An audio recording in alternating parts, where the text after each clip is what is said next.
Frustrated with your energy bills? Believe me, I've been there.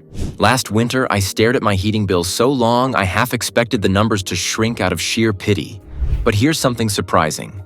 Our medieval ancestors may have had some genius solutions that we've completely overlooked. While we sit here fiddling with thermostats and cursing drafty windows, medieval folk were absolute masters at keeping warm without spending a single penny on electricity. And no, they weren't just sitting around shivering in layers of scratchy wool. They had clever tricks, surprisingly effective ones, that kept their homes warm and their toes from turning blue.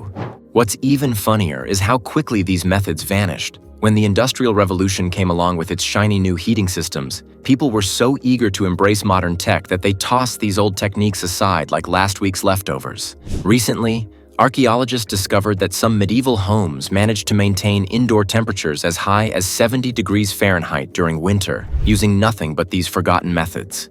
Pretty impressive for people who believe dragons might live at the edge of the map, isn't it? Speaking of impressive heating methods, let's talk about one of the most remarkable medieval inventions, the hearth.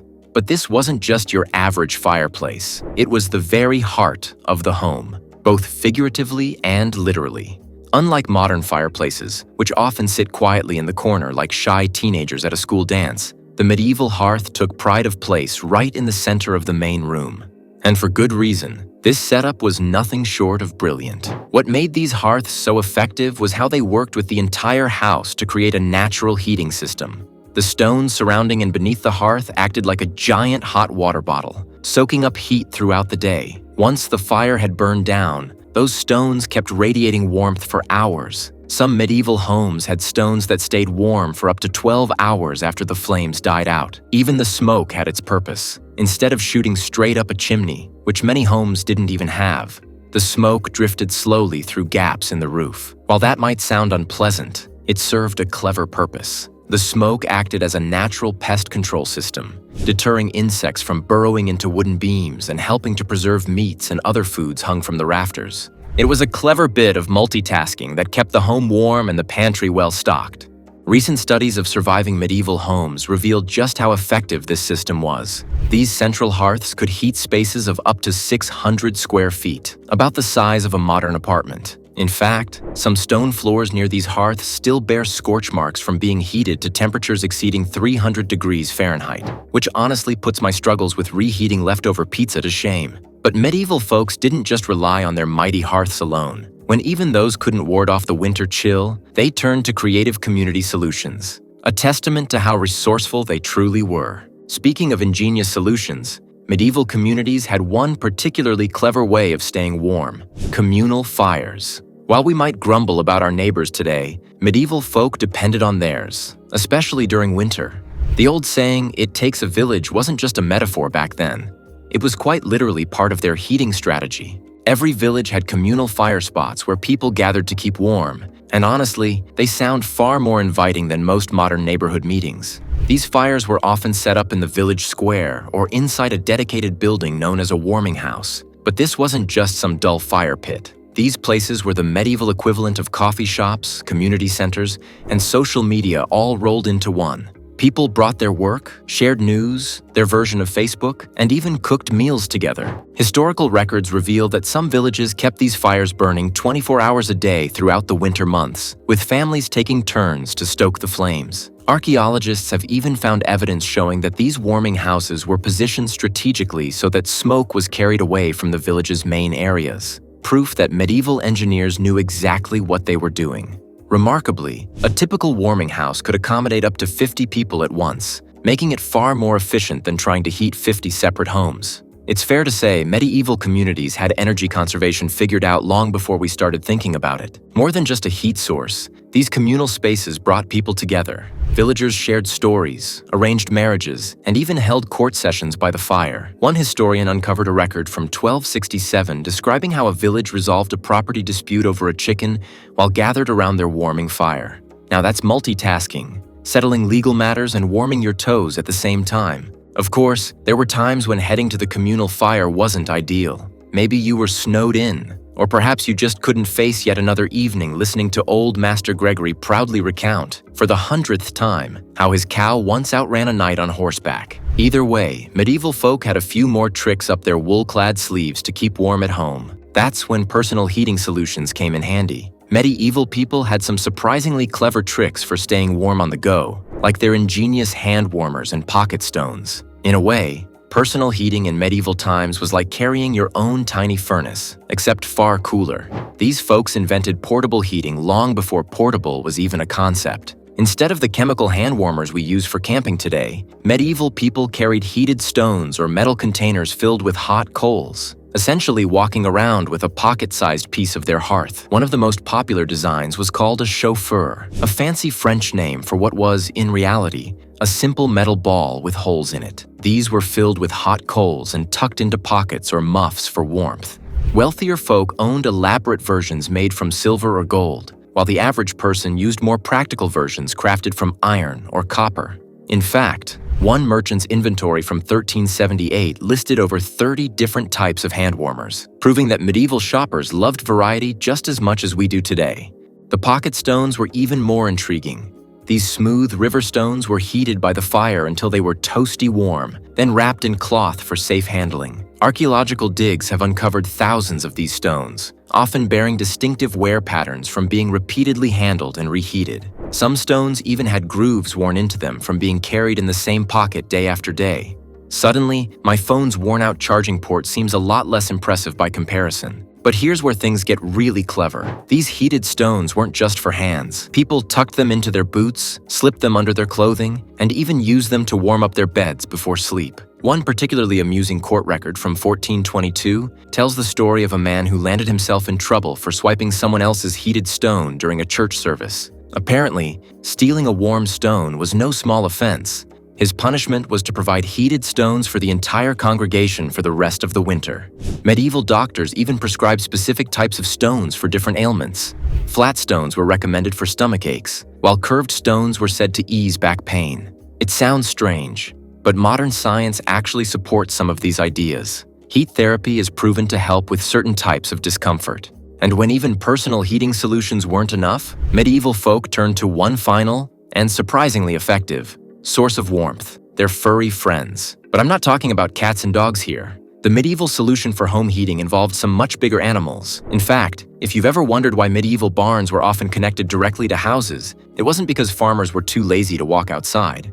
There was actually a brilliant reason behind it. Medieval farmers were harnessing their livestock as living, breathing furnaces. A single cow gives off roughly the same amount of heat as a small space heater, about 1,000 BTUs per hour. Now imagine 5 or 6 cows lined up together, with a couple of sheep thrown in for good measure, and you've got yourself a surprisingly effective heating system. To make the most of this, medieval homes were often designed with a shared wall between the living quarters and the animal barn. This wall was usually positioned on the north side of the house to block those icy winter winds. The body heat from the animals would radiate through the stone or timber wall, gently warming the adjacent rooms. It was like having a row of space heaters that also happened to produce milk, wool, and manure for the fields. Studies of surviving medieval farmhouses reveal that rooms sharing a wall with animal pens consistently stayed about 10 degrees warmer than other parts of the house. Best of all, these animal-powered heaters required no maintenance. Just feed them some hay and they'd keep pumping out warmth all night long. Of course, the smell wasn't exactly pleasant.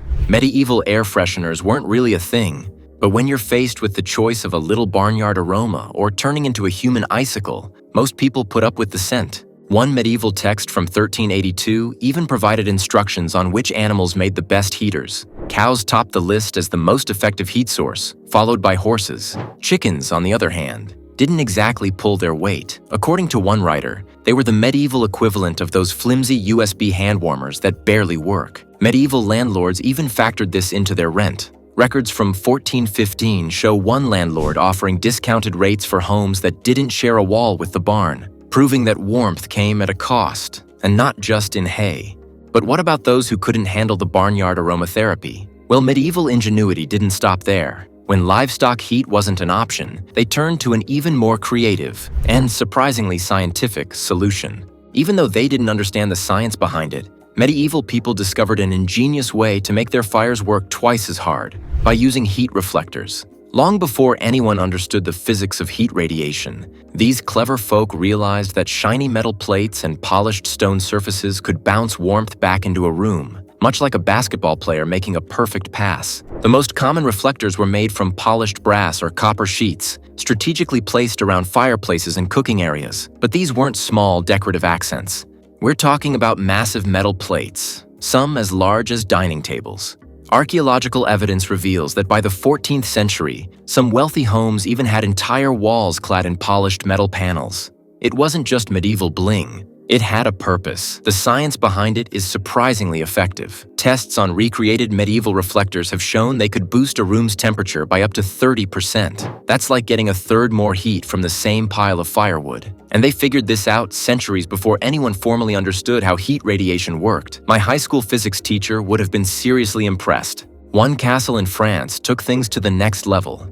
Its great hall featured silver-plated walls, not just as a display of wealth, but as a massive heat reflector system. No doubt convincing the local tax collector that the silver walls were purely practical must have been an interesting conversation. No, really, the silver walls are for heating, not just to make my neighbors jealous. Even more impressive, medieval builders discovered that curved reflectors worked even better than flat ones. Some innovative engineers designed corner fireplaces with curved metal backs that spread heat across an entire room, effectively creating medieval surround sound, but for warmth. These reflectors were so efficient that some medieval records describe people actually complaining about rooms becoming too hot. Surely a winter problem most of us wouldn't mind having. In one particularly clever example, records from a monastery in 1388 describe a series of angled reflectors designed to channel heat directly into the monastery's infirmary, creating what we'd now call targeted heating zones. The monks called the system God's mirrors, though I suspect their prayers impressed the heavens more than their heating ingenuity. But what about those bitterly cold winter nights when even the cleverest reflectors couldn't quite keep the chill away? Well, medieval folk had one more clever trick to keep warm. And this one might surprise you. That's when medieval folks turned to their secret weapon for a cozy night's sleep, the bed warmer. Often described as the medieval equivalent of an electric blanket, this simple yet brilliant invention was pure genius in its design. A long-handled copper or brass pan, filled with hot coals, would be slid between the sheets like a giant warm sandwich filling. These warming pans weren't just practical, they were often beautifully decorated with intricate patterns and designs, making them the medieval equivalent of those fancy gadgets we proudly display in our kitchens today. Each pan held enough hot coals to keep a bed toasty for about 2 to 3 hours, which was usually plenty of time to drift off into a comfortable sleep. Wealthier households often had servants handle the task, carefully warming the master's bed before they retired for the night. Common folk, on the other hand, took care of the coal shuffling themselves. Archaeologists have even uncovered one warming pan from 1435 engraved with the phrase, "Sweet dreams, don't let the ice bite." Seems medieval folk had a sense of humor about their chilly nights. But here's where it gets interesting. They had a whole system in place to make sure the job was done safely. The evening fire was carefully managed, and the best coals were set aside specifically for warming beds. The reason? Using the wrong kind of coals could mean waking up to smoky sheets, or worse, a fire. Some towns even employed bed warmer inspectors, officials whose sole job was to ensure people weren't using dangerous or smoldering coals in their sleeping quarters. Imagine trying to explain that job title on your medieval LinkedIn profile. A single warming pan could raise the bed's temperature by around 20 to 25 degrees Fahrenheit, turning a freezing mattress into a cozy retreat. Some especially clever, or particularly cold individuals developed a rotation system using multiple pans throughout the night to maintain the warmth. One historical account even describes a nobleman enduring a brutal winter in 1442 by employing 6 different warming pans to keep his enormous bed comfortably heated. Now that's what you'd call high-maintenance sleeping. But for those who couldn't afford fancy warming pans, or just didn't trust themselves not to set the bed on fire, medieval folks had one more clever trick to stay warm through the night. Enter the canopy bed. And trust me, it wasn't just about looking fancy. While they might seem like medieval interior design gone overboard, canopy beds were actually brilliant heat traps. The heavy curtains that surrounded these beds worked like a personal sleeping bag, trapping body heat and keeping the chill of a cold room at bay. Historical records show that these beds could maintain temperatures up to 15 degrees warmer than the rest of the room, effectively turning them into the original sleep pods. Medieval carpenters became experts at designing canopy beds for maximum warmth. The best models featured double-layered curtains and a covered top, creating a miniature room within the room. Some designs even had special slots carved into the bedposts to hold warming pans, proof that medieval ingenuity was remarkably forward-thinking. Of course, things eventually got competitive. As canopy beds became more popular, wealthy individuals began trying to outdo each other with elaborate designs. One record from 1389 describes a merchant who spent more money on his bed curtains than he did on his entire house. Now that's what you'd call questionable priorities. But at least he was warm. Modern scientists even tested a reconstructed medieval canopy bed, and the results were impressive. With all the curtains closed, it took just 10 minutes for body heat to create a snug microclimate inside, a cozy cocoon in the heart of a freezing medieval bedroom. But while canopy beds worked wonders at night, medieval folks still needed clever ways to stay warm during the day, and that's where their ingenuity truly shone. Medieval builders had yet another trick up their sleeves, one that's still relevant today: the power of the sun. Remarkably, these medieval craftsmen were solar power pioneers long before anyone had heard of solar panels. They understood that by positioning houses with large windows facing south, they could trap the sun's warmth with surprising efficiency. These weren't just ordinary windows either. They were carefully positioned to catch the low winter sun while remaining shaded during the heat of summer. In effect, they created seasonal temperature controls centuries before air conditioning was even a concept. But the real genius lay in how they used stone. Medieval builders constructed thick stone walls designed to absorb heat throughout the day, gradually releasing it at night, like a giant stone hot water bottle. Tests on surviving medieval structures reveal that these walls could hold enough warmth to keep rooms cozy for up to 8 hours after sunset. Some castles even took this technique to the extreme, creating special sunrooms with walls up to 6 feet thick for maximum heat retention. Those modern passive solar homes that architects rave about? Medieval builders mastered the concept nearly 800 years ago. Archaeological evidence has even shown that some medieval homes were deliberately angled 17.5 degrees east of true south, the perfect alignment for capturing maximum winter sunlight. And here I am, still fumbling with my phone's compass, trying to figure out which way is north. One particularly clever lord in 1356 designed his great hall with different-sized windows on each floor, smaller ones at the bottom to reduce heat loss, and larger sun-catching windows above. His servants may have thought he was eccentric, but in an era without energy bills, he was simply ahead of his time. But sometimes even the best sun-catching designs couldn't keep out the winter chill, and that's when medieval builders turned their attention upwards. Those seemingly simple thatched roofs were far more than just rustic decoration. They were natural insulators of impressive quality. Packed straw creates thousands of tiny air pockets that trap heat, functioning much like modern home insulation. Unlike today's pink fiberglass, though, thatched roofs were entirely natural and could last for decades. A well-made thatched roof could be up to 2 feet thick, and tests have shown they were actually better at retaining heat than many modern roofing materials. Even more remarkable, these roofs could breathe, allowing just enough moisture to escape to prevent mold while still keeping warmth inside. A properly thatched roof could reduce heat loss by up to 50% compared to other medieval roofing options. One record from 1397 tells of a particularly brutal winter where thatched houses stayed so warm that some residents had to open their windows in January, while their tile-roofed neighbors huddled miserably around their fires. But the cleverest heating trick of all? It involved turning the very floor into a giant heating pad, a solution that medieval builders discovered long before heated floors became fashionable. Medieval engineers realized that large stones, once heated in a fire, could hold warmth for hours. By placing these stones beneath floorboards or under wooden benches, they could radiate gentle heat throughout a room. A typical setup involved stones weighing 20 to 30 pounds each, heated by the kitchen fire during the day, and then slid into specially designed slots beneath the floor. Tests on surviving examples show these stones could stay warm for up to 6 hours, providing steady heat well into the night. Some wealthier homes even had dedicated stone warming pits built right into their kitchens, essentially a medieval microwave, but for rocks. The most luxurious households took this concept a step further, operating on stone warming schedules.